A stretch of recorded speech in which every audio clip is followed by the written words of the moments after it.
संघर्ष जितना कठिन होगा, दोस्त जीत आपकी उतनी शानदार होगी। बारिश की छोटी छोटी बूंदें मिलकर नदी के बहाव को बदल देती हैं। दोस्त बी कंटिन्यू स्टडी। दोस्त, पहले हम छोटे छोटे सवाल लेके आए हैं जिसको आप विदिन 30 सेकंड में उत्तर दे पाए या 15 सेकंड में, आपको पेपर में वही करना चाहिए। जैसे ये एमटीएस 2014 का क्वेश्चन है, विदिन 15 सेकंड से कम समय में कैसे सॉल्व कर सकते हैं। दोस्त आइए इसका कॉन्सेप्ट समझते हैं। दोस्त, सवाल में कुछ भी ज्यादा टफ नहीं है।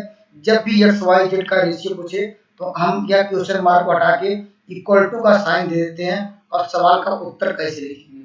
उत्तर ऐसे लिखेंगे दोस्त, यहाँ पर यदि 2 दिख रहा होगा तो दोस्त इसका उल्टा कर दिया है, क्योंकि एक्स वाई जेड का अनुरेशियो निकालना है तो जो इसमें मल्टीप्लाई होता है उसका उल्टा करते हैं तो 1/2 आ जाएगा।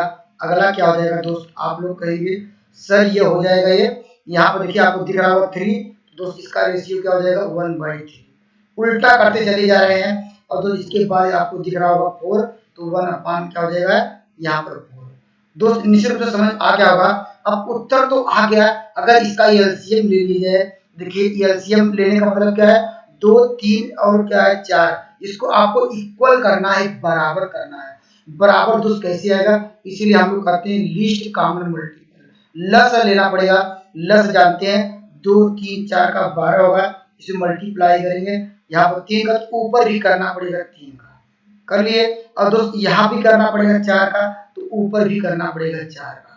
यहाँ भी करना पड़ेगा, यहाँ पर 6 करना पड़ेगा, दोस्त ऊपर भी करना पड़ेगा 6। अब दोस्त नीचे की वैल्यू 12 12 12 अब बराबर हो जाएगी, तो दोस्त उसको हटा दीजिए, ऊपर वाला है मल्टीप्लाई कर लीजिए, उत्तर आ जाएगा। तो 6 का 6 मिल जाएगा।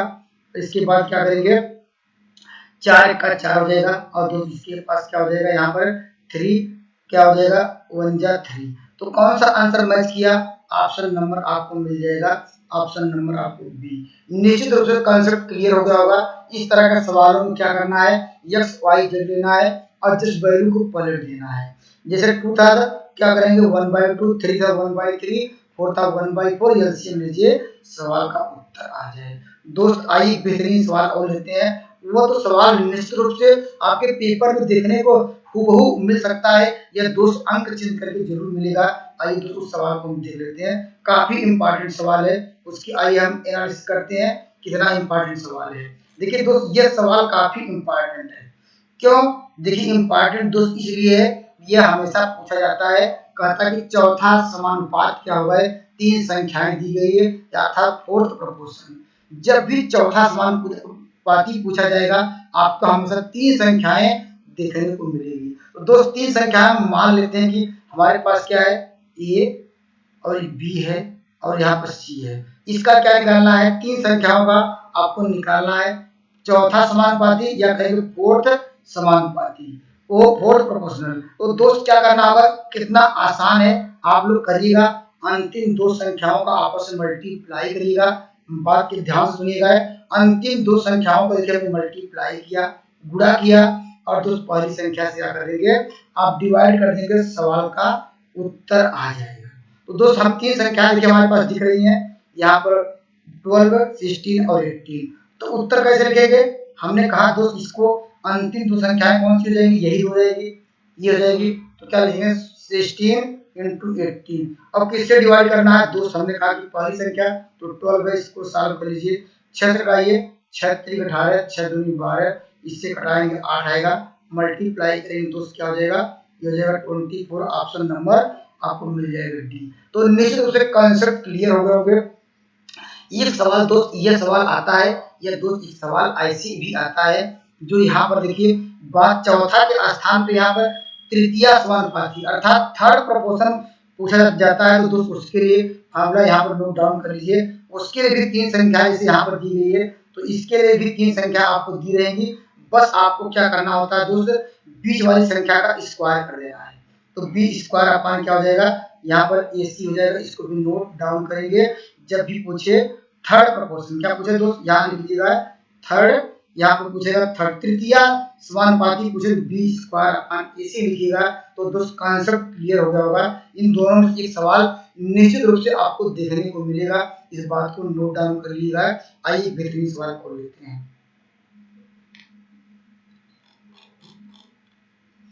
देखिए दोस्त, ये भी काफी इम्पोर्टेंट सवाल है, कंसेप्ट भी बहुत आसान है। ऐसे भी सवाल देखने को मिलते हैं, कुछ सवाल आपको टफ मिलेंगे, कुछ सवाल क्या आप मौखिक रूप से कर सकते हैं।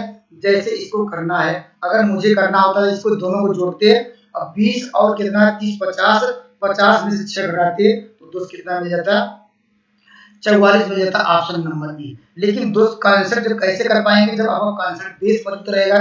बेस कैसे मजबूत रहेगा, आपको फार्मूला रखिए। तो दोस्त इसका फार्मूला, अगर मान लीजिए दो आपको संख्याएं हम मान लेते हैं कि अगर x y दिया है, तो x y दिया है तो कह रहा है डिस्काउंट होने के बाद टोटल डिस्काउंट कैसे करेंगे, तो इसको नोट डाउन करेंगे x प्लस वाई और यहाँ पर लिखेंगे x इंटू वाई बाई 100। इसमें रख देंगे, सवाल का उत्तर आ जाएगा। लेकिन बात यह रखना चाहिए x का मान पॉजिटिव लेना है कि नेगेटिव, इसको भी आपको समझना चाहिए। अब देखिए कर रहा है यहाँ पर क्या दे रहा है, यहाँ पर देखिए सक्सेसिव डिस्काउंट की बात कर रहा है। डिस्काउंट मतलब छूट कर की बात कर रहा है और कह रहा है कुल टोटल डिस्काउंट कितना है। तो डिस्काउंट मतलब होता है कम करना, तो माइनस की संख्या, तो x का मान क्या लेंगे, -30 लेंगे और दोस्तों y का भी मान क्या लेंगे दोस्त, यहाँ पर माइनस क्या लेंगे 20। इसको नोट डाउन करेंगे। अब यहाँ गलती मत करिएगा कि हम पॉजिटिव लेके चलेंगे तो अभी आंसर आपको गलत आ जाएगा। क्यों, वो डिस्काउंट दे रहा है दोस्त, इसलिए वैल्यू को माइनस में लेके चलेंगे। तो दोस्त इसलिए क्या करेंगे, x का स्थान क्या लगेंगे -30 और उसके बाद y के स्थान पे हो जाएगा 20 और प्लस x के स्थान देखिए -30 यहाँ पर रखेंगे इंटू -20 बाई, यहाँ हमारे पास क्या हो जाएगा, यहाँ पर क्या हो जाएगा प्लस हो जाएगा और 2200। अब देखिए इसको सॉल्व करके क्या आएगा, आप जानते हैं 50 आ जाएगा, यहाँ 50। अब देखिए दो जीरो कट जाएगा, ये माइनस प्लस कर देगा, तो यहाँ सॉल्व करेंगे तो आपको मिल जाएगा -44। जब डिस्काउंट की बात करते हैं तो माइनस हटाते हैं, हम कहते हैं डिस्काउंट कितना हुआ, तो आप लोग कहेंगे 44, क्या डिस्काउंट हुआ 44%, ऑप्शन नंबर आपको मिल जाएगा ए। जब डिस्काउंट कर देंगे कह देंगे तो मान हटाएंगे और उसे अगर वैल्यू में लिखना चाहते हैं तो माइनस क्या रखेंगे 44, लेकिन जब डिस्काउंट करेंगे तो 44 हो जाएगा, ऑप्शन नंबर ए। तो कॉन्सेप्ट क्लियर हो गया होगा दोस्त। आइए अगले खूबसूरत सवाल पर डिस्कस करते हैं। देखिए दोस्त, ये भी काफी इंपॉर्टेंट सवाल है। कॉन्सेप्ट क्या है, कॉन्सेप्ट बहुत आसान है। अगर ये आपको एक बार में ये सवाल निश्चित रूप से देखिए, इसको आप मिनटों में लगभग क्या है, इसको 20 सेकंड में कर सकते हैं और कम ही सेकंड से कर सकते हैं जितना आप फास्ट सोल्यूशन कर पाएंगे। आपको देखिए 40 है, देखिए आपको क्या दिख रहा है, कहा 40 वस्तुओं का विक्रय मूल्य। तो विक्रय मूल्य जैसे लिखेगा ये अब उसकी आगे वाली लिखना है। विक्रय मूल्य क्या लिखेंगे, यहाँ लिखेंगे विक्रय मूल्य कितना होगा, विक्रय मूल्य जहां पढ़ेंगे, अगर यहाँ क्रय मूल्य था उसकी आगे वाली वो क्या होती है, विक्रय मूल्य कितना 50 है और दूसरा कर सकते हैं क्रय मूल्य कितना हो जाएगा, यहाँ लिखेंगे क्रय मूल्य और पीछे वाला जो है क्रय मूल्य हो जाएगा। क्रय मूल्य कितना आपको हो जाएगा, कास्ट प्राइस कितना होगा 40। देखिए कॉन्सेप्ट क्या था, कॉन्सेप्ट दोस्त यहाँ पर कहा 40 वस्तु का विक्रय मूल्य। दोस्त यहाँ पर विक्रय मूल्य 40 से लेकर उसके आगे वाला लेना है, इस बात को ध्यान देना है दोस्त। हमने विक्रय मूल्य 40 हुआ तो पीछे वाला क्या हुआ क्रय मूल्य। ऐसा हम इसलिए करते हैं दोस्त, आप लोग जानते हैं, या ऐसे करते हैं, देखिए ऐसे इसलिए करते हैं, यहाँ लिखते 40 वस्तुओं का यहाँ लिखते सेलिंग प्राइस या एसपी। अब करा बराबर है, बराबर लिखते 50 इंटू क्या करते हैं दोस्त, यहाँ पर कास्ट प्राइस सीपी लिखते हैं। जब इसको सॉल्व करते हैं, जब यहाँ पर है, जब इसको एसपी अपान क्या करते हैं, यहाँ पर सीपी करते हैं तो ये अंक ऊपर चला जाता है, ये 40 क्या नीचे आ जाता है। अब देखिए यहाँ पर क्या हुआ, देखिए यहाँ पर सेलिंग प्राइस क्या होगा 50 आया नहीं, देखिए कास्ट प्राइस और कास्ट प्राइस 40 आया नहीं। तो दोस्त का इतना लिखने की जरूरत नहीं है, आप लोग ध्यान दीजिएगा जो उसके आगे वाला रहेगा दोस्त वो लिखिएगा, वह हमेशा क्या होगा, वह जो भी अगर विक्रय मूल्य का तो पीछे की वैल्यू लेके आगे की वैल्यू लिखिएगा। अगर क्रय मूल्य की बात करता है दोस्त उसके आगे की वैल्यू लिखते हैं, पीछे की वैल्यू नहीं लिखते, इसको नोट डाउन करेंगे। अब दोस्त हम लाभ हानि की गणना कैसे करते हैं, हमेशा उसके क्रय मूल्य और विक्रय मूल्य, विक्रय मूल्य से और क्रय मूल्य से, अर्थात वस्त्र को 40 में खरीदा 50 में बेचा, तो दोस्त आप लोग जानते हैं लाभ होगा, तो लाभ यहाँ लिखेंगे। अर्थात प्रॉफिट होगा, प्रॉफिट कितने का हुआ है, हमने कहा कि दोस्त लाभ कैसे होगा, विक्रय में से दोस्त क्या है क्रय मूल्य घटाएंगे, यहाँ घटाएंगे दोस्त आएगा 10। लेकिन दोस्त सवाल पूछा लाभ परसेंटेज कैसे लिखेंगे, लाभ परसेंटेज बराबर आप लोग लिखेंगे लाभ जितना हुआ इनटू मल्टीप्लाई करेंगे 100, ये फार्मूले में हमेशा क्रय मूल्य से डिवाइड करेंगे, किससे डिवाइड करेंगे अगर हम उसे डिवाइड करेंगे तो सवाल का उत्तर आ जाएगा। तो दोस्त कर लीजिएगा, ये इससे कटाएंगे, यहाँ पर कटाएंगे क्या आएगा, ये 25% का क्या होगा, लाभ होगा, ऑप्शन नंबर आपको बी। दोस्त कॉन्सेप्ट क्लियर हो गया होगा। आइए अगले सवाल पर डिस्कस करते हैं। दोस्तों ये भी देखिए अलजेब्रा से भी सवाल देखने को मिलते हैं। आइए इसका कॉन्सेप्ट समझते हैं। कहा a plus B plus C equal to 0। दोस्त आपको वैल्यू निकालनी है a cube plus B cube plus C cube equal to question mark. दोस्त इसको सॉल्व करने का एक स्टैंडर्ड रिजल्ट याद रखेंगे, नहीं तो इसको ऑप्शन से भी कर सकते हैं। कैसे दोस्त, आप ए बी सी का कोई यहाँ पर ऐसा इसमें मान लीजिए, यहाँ पर ए बी सी का मान रखिए, जो इसको जो क्या करते हैं यहाँ पर 0 के बराबर कर दीजिए। 0 दिख रहा होगा, 0 कैसे लाएंगे, तो कोई वैल्यू पुट करके देख सकते हैं। हम मान लीजिए ए का मान 1 लेते हैं और बी का भी मान क्या ले सकते हैं, 1 लेंगे। तो देखिए 1 1 2 होगा, यहाँ रखेंगे 2 और 2 और जो सी के स्थान पे कितना रखा जाए कि दोस्त क्या वो 0 आ जाए, तो सी के स्थान पे क्या रखेंगे दोस्त, कर सकते हैं -2। या ऐसा कर सकते हैं ए का मान 1 रखा, बी का मान दोस्त हमने 1 रखा और यहाँ पर सी बराबर यहाँ पर दिया, सी को वही दिया और सी बराबर यहाँ पर सॉल्व करेंगे -2 ऐसे। अर्थात जब इसको उठा के तीनों मान रखेंगे, किसको किसको, इसको और इसको और इसको, जब यहाँ रखेंगे इसको सेटिस्फाई कर रहा है तो सवाल का उत्तर भी क्या है, आप लोग क्या करिएगा, ये ए बी सी का मान हर जगह इसमें रखिएगा, कौन सा आंसर सेटिस्फाई कर रहा है वो उत्तर होगा। तो देखिए 1 कर दिया है, a का क्यूब अर्थात हमने मान लिया 1, तो 1 का क्यूब कितना है 1 ही आएगा। इसके बाद 2 का क्यूब कितना आ जाएगा, तो 1 ही आएगा। असल b का क्यूब मतलब b का मान 1 और c का क्यूब मतलब क्या हो जाएगा, c का मान कितना है -2 है। जब इसको सॉल्व करेंगे तो -8 आ जाएगा, इसको सॉल्व करेंगे क्या आएगा -6। अर्थात a b c का मान, अगर इसका मान क्या आएगा -6। अब कौन सा सबके बदल रखिए, क्या -6 दे रहा है, हाँ देखिए इसमें जैसे रखेंगे क्या हो जाएगा, सबको मल्टीप्लाई करेंगे, ए के स्थान पे क्या 3 था, 3 रखेंगे, यहाँ मान रखेंगे, देखिए मल्टीप्लाई करें क्या, वो इन तीनों को मल्टीप्लाई करें, देखिए 2 1 का 2 -2 यहाँ 3 -6 मिल जाएगा ऑप्शन नंबर बी। तो निश्चित रूप से ऑप्शन नंबर आपको ये सही होगा, यह कहीं नहीं होगा, क्यों नहीं होगा, एबीसी का मल्टीप्लाई करें क्या आएगा -2 और माइनस पहले से उपस्थित है, इसलिए आंसर क्या हो जाएगा +6 हो जाएगा। अब इसको मल्टीप्लाई करें तो कितना आ जाएगा, ये -2 आएगा, लेकिन आंसर आपको कितना आ रहा है -6 option number B. Concept clear हो गया होगा। अगर नहीं क्लियर होगा दोस्त, ये स्टैंडर्ड रिजल्ट आप लोग याद रखिए। कैसे स्टैंडर्ड रिजल्ट अगर याद रखेंगे तब भी काफी इंपॉर्टेंट है। आप लोग जानते हैं a + b + c का होल क्यूब का फार्मूला क्या होता है दोस्त, इसको आप नोट डाउन करिएगा, a³ + b³ + c³ और यहाँ प्लस क्या होता है 3a + b और दोस्त यहाँ पर b + c और यहाँ पर क्या होता है c + c। इतना याद रखेंगे तब भी आपके लिए काफी अच्छा होगा ये दोस्त, इसको इतना नोट डाउन कर लीजिए। क्या याद करेंगे, a + b + c का होल क्यूब बराबर a³ + b³ + c³ plus 3a + b + b + c c + c। अगर इतना आपको याद हो तो दोस्त सवाल का उत्तर बहुत आसान लगेगा, क्योंकि देखिए a + b के स्थान पे 0 है, यहाँ 0 रख सकते हैं, इक्वल टू ये इसका मान पूछ रहा है, इसका मान देखिए, इसको मान तो इसको मान सकते हैं, या वही रखिए या x मान लीजिए, क्योंकि इसका मान निकाला x का, तो इसको हमने मान लिया x और प्लस, और देखिए 3 * a + b बराबर क्या चाहते हैं, देखिए अगर यहाँ पर a + b बराबर, आपको यहाँ पर a + b + c बराबर यहाँ 0 दिख रहा है, अगर a + b बराबर पूछे तो क्या होगा -c, यहाँ देखिए यहाँ पर लिख सकते हैं -c, यहाँ -c आ जाएगा और दूसरी प्रकार यहाँ क्या होगा -c आ जाएगा।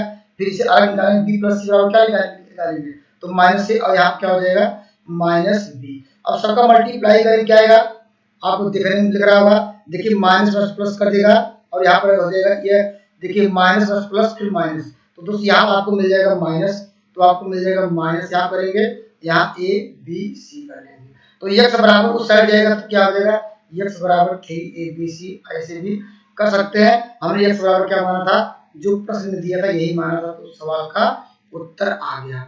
निश्चित रूप से कॉन्सेप्ट क्लियर हो रहे होंगे दोस्त, एक दो बार देखेंगे, ऑप्शन से भी आप याद रखिए, फार्मूला जो बेस्ड है उससे भी याद रखिए।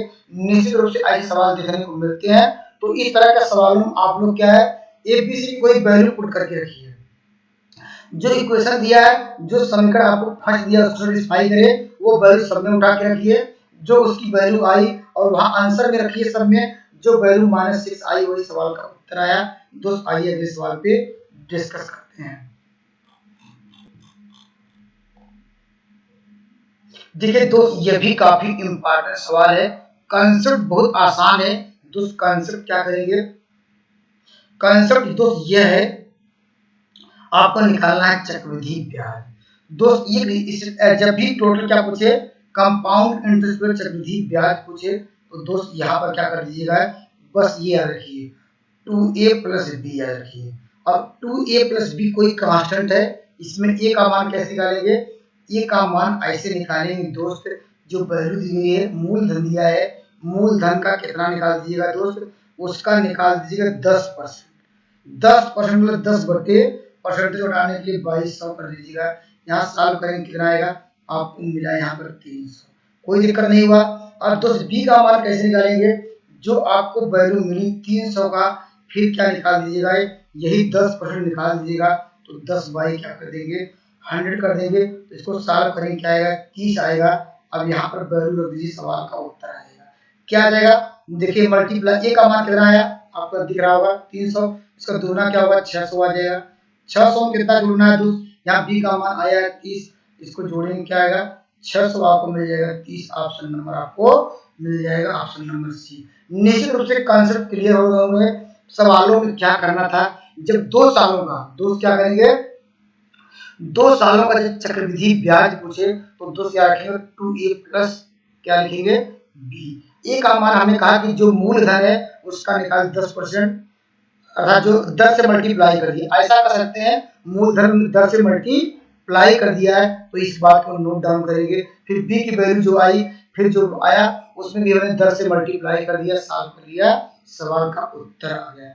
अगर दोस्त 3 सालों के लिए रहेगा उसको कैसे निकालेंगे, उसके लिए बस आपको ये नोट डाउन करिएगा, ये यहाँ पर लिखेंगे 3a, यहाँ लिखेंगे 3b प्लस सी। और दोस्त जैसे यहाँ पर है ये 3 सालों का नोट डाउन कर लीजिएगा, 3 सालों का जब चक्रवृद्धि ब्याज पूछे तो क्या रखेंगे 3a प्लस 3b प्लस सी। और निकालेंगे एबीसी का मान कैसे निकालेंगे, जो ए की वैल्यू जो मूलधन का उसको 10 से मल्टीप्लाई करिए, ए का मान निकल गया। बी का मान कैसे निकालेंगे दोस्त, यहाँ पर जो वैल्यू आई फिर उसका निकाल दीजिएगा 10%, और सी का मान कैसे निकालेंगे, फिर आपको जो वैल्यू मिलेगी उसका भी क्या 10%, जो आपको दर है फिर 10 से मल्टीप्लाई कर दीजिएगा। निश्चित रूप से आपको समझ में आ गया होगा। अगर मेरे कंसेप्ट अच्छे लग रहे हैं दोस्त मैं आपसे एक रिक्वेस्ट करता हूँ दोस्त, मेरी जो कमियां हैं, अगर मैं या जो मैं कंसेप्ट में अगर सही से नहीं पढ़ा पा रहा हूँ, या जो मेरे कंसेप्ट जो क्लियर नहीं होंगे, दोस्त कमेंट करिएगा, जिससे मैं अपने अपने आप को और अच्छा इम्प्रूवमेंट करते हुए अच्छा कंटेंट आप लोगों को प्रोवाइड करूँ, जिससे आपका पेपर बहुत बेटर हो। थैंक यू, नेक्स्ट वीडियो में मिलेंगे बेहतरीन कंसेप्ट।